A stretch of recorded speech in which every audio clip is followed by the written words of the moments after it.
অভিষেকের কাছে আসবো। অভিষেক রয়েছেন আমার সঙ্গে কংগ্রেসের তরফ থেকে। অভিষেক বন্দ্যোপাধ্যায়, আপনার সময় এখন। অভিষেক, 2016 ধুলাগড় রায়েট, 2017 বাদুরিয়া, 2018 আসানসোল 30শে মার্চ যেখানে ইমাম রশিদির 16 বছরের ছেলে মারা গেছিল, 2019 ডিসেম্বর থেকে 2020 জানুয়ারি NTCA রায়টে হাওড়া সহ অন্যান্য জায়গা উত্তাল, 2023 30শে মার্চ 2 এপ্রিল বিশ্ব হিন্দু পরিষদ এবং অঞ্জনী পুত্র সেনার জন্য শিবপুর ডিসা হুগলি, 2024 17 এপ্রিল শক্তিপুর মুর্শিদাবাদ এবং 2025 মোথাবাড়ি এবং মুর্শিদাবাদ। অর্থাৎ বারবার ধর্মীয় উত্তেজনার প্রশ্নে আইন শৃঙ্খলা আমার রাজ্যে কম্প্রোমাইজ হয়েছে। 7ম শিডিউল অনুযায়ী আইন শৃঙ্খলা রাজ্যের আওতায় পড়ে, কিন্তু দুর্ভাগ্যবশত যে কোনো কারণেই হোক সেটা ঠিকঠাকভাবে আমার সরকার পালন করতে পারেনি। অন দ্য কন্ট্রারি, যেটা মুখ্যমন্ত্রী আজকে দাবি করেছেন, মাত্র 2-3 জনের জন্য নাকি এই ঘটনা ঘটেছে। 2-3 জনের জন্য হওয়া ঘটনার জন্য যদি জাভেদ শামীম থেকে শুরু করে 6 জন এসপিকে যাওয়ার পরও সেই জেলা নিয়ন্ত্রিত না হতে পারে, তাহলে অবশ্যই সেটা ব্যর্থতা। কিন্তু তারপরেও এটা সত্যি যে রাষ্ট্রপতি শাসন কখনো এর সমঝোতা হতে পারে না বা উদাহরণ হতে পারে না। কারণ শুধু কাশ্মীর নয়, কারণ মণিপুরে 15ই ফেব্রুয়ারি থেকে রাষ্ট্রপতি শাসন জারি রয়েছে এবং 2023 3 মে থেকে যে রাজ্যটা জ্বলছে, এই 2 বছর কমপ্লিট হলো, তারা কিন্তু এখনো জ্বলছে। 15ই ফেব্রুয়ারি পরে মে মাস পর্যন্ত সেই রাজ্যটা শান্ত হয়নি। আমরা গণতান্ত্রিকভাবে নির্বাচিত একটা সরকারকে গণতান্ত্রিকভাবেই উচ্ছেদ করতে চাই। বেশ, অভিষেক হয়েছিল, উনি বলছেন পেহেলগাঁও হয়েছিল, উনি গুলিয়ে ফেললেন। পেহেলগাঁও যখন হয়েছে তখন কিন্তু ওখানে সিভিলিয়ান গভর্নমেন্ট চলছে। বিএসএফ বা কেন গুলি চালিয়েছিল? বিএসএফ যদি গুলি না চালাতো পরের দিনের ঘটনা ঘটতো না।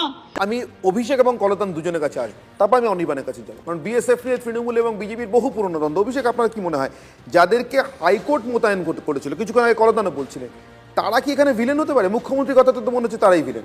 অভিষেক, প্রথম কথা হচ্ছে যে আমি অলরেডি 9খানা রায়টের কথা বলেছি, ইভেন কিছুদিন আগে মোথাবাড়ির ঘটনা বলেছি, সেখানে কিন্তু বিএসএফ কোনো গুলি চালায়নি, তারপরেও রায়টটা সত্যি। বাট তার আগে যে তুমি প্রশ্নটা করলে যে বিএসএফ 50 কিলোমিটার জায়গা বাড়িয়ে দেওয়ার পরও কেন তারা কন্ট্রোল করতে পারছে না, কন্ট্রোল করবার জন্য তো শুধু অ্যামিউনিশন কিনলে হবে না, 1,80,000-এর কাছাকাছি শূন্য পদ আছে। তুমি কিন্তু শুধু ক্যামেরা কিনে কানতে হয় না, এটা ক্যামেরাম্যান অ্যাপয়েন্ট করেছো।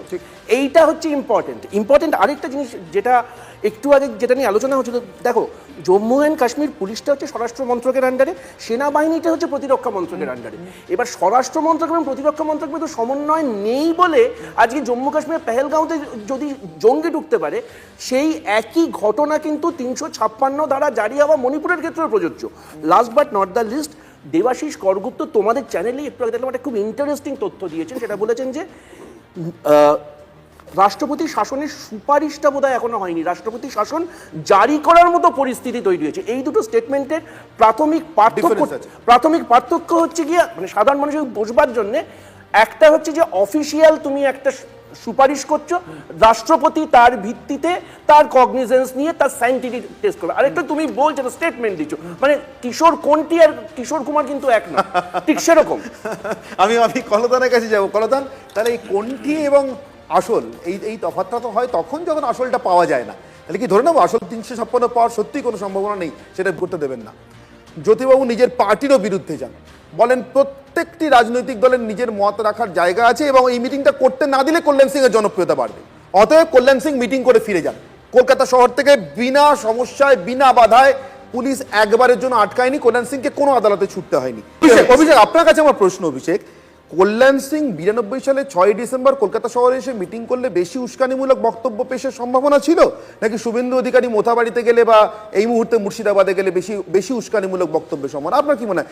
সরকার যদি, আমি যে কথা দিয়ে শুরু করেছিলাম অভিযোগ, সরকার যদি চায় যে আমি এখানে কিছুতেই কোনো অশান্তি দাঙ্গা হতে দেবো না, যেই এসে মিটিং করে যাক, করা সম্ভব? অভিষেক, আপনার মনে হয়? আচ্ছা, আমি তোমার এই প্রশ্নের উত্তর দেবো, তার আগে জাস্ট একটা লাইন নিয়ে নিচ্ছি। অনির্বাণকে জাস্ট মনে করিয়ে দিই, শুধুমাত্র মিটিং মিছিল করবার জন্য অনুমতি নয়, রাহুল গান্ধী যখন মানে পূর্ব থেকে পশ্চিমে ভারত জোড়ো যাত্রা করেছিলেন, মালদাতে উনি একটা জায়গায় লাঞ্চ করবার অনুমতি চেয়েছিলাম আমরা, আইন শৃঙ্খলার অবনতি হবে বলে লাঞ্চ করবার অনুমতি দেওয়া হয়নি সার্কিট হাউসে, just to make the record clean. এবার তুমি যে প্রশ্নটা করলে, আমরা মনে করি যে কোনো জায়গায় আইন শৃঙ্খলার অবনতি হলে জনপ্রতিনিধিত্ব আইন অনুযায়ী জনপ্রতিনিধিরা যেতে পারে, সেটাকে রাজনৈতিক ট্যুরিজম বলা যায় না।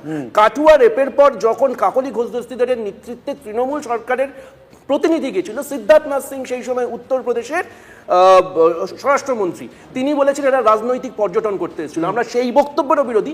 এখানে মোথাবাড়িতে আমার বিরোধী দলনেতা হচ্ছে সংবিধান অনুযায়ী ক্যাবিনেট পদভুক্ত, তার সব রাইট আছে ওখানে যাওয়ার, কিন্তু ওখানে গিয়ে তাকে দায়িত্বশীল মন্তব্য করতে হবে। তার দায়িত্বশীলতার দায় আমি নেব না।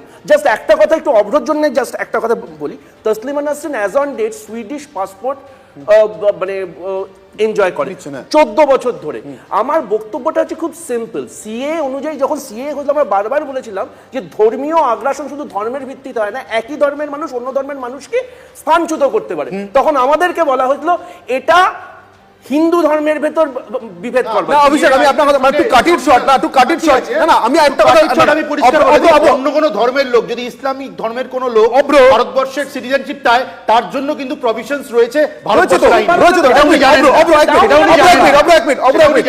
আমি অভ্র এখানে একটা প্রশ্ন আমার, আমি জাস্ট এই প্রসঙ্গে করছি, আজকের বিষয়ের সঙ্গে তো খুব সংশ্লিষ্ট না, কিন্তু তবুও বলছি, ধরুন তসলিমা নাসরিন যত বছর ভারতে আছেন তার থেকে কম বছর থেকে বা আবেদন জানিয়ে আদনান সামি পাকিস্তানি নাগরিক ভারতের নাগরিকত্ব পেয়ে গিয়েছেন, তসলিমা কেন পেলেন না? আপনারা যখন তসলিমা নিয়ে কলকাতা থেকে 5টা প্রশ্ন করেন, একটা প্রশ্নের উত্তর দিন। তসলিমা নাসরিন যদি সিটিজেনশিপ চান তাহলে নিশ্চয়ই as per law of the state of union of India, আমি কিন্তু দায়িত্ব নিয়ে বলছি, আমি জানি উনি চেয়েছেন, এটা সরকারি একাধিকবার চেয়েছেন, কিন্তু একাধিকবার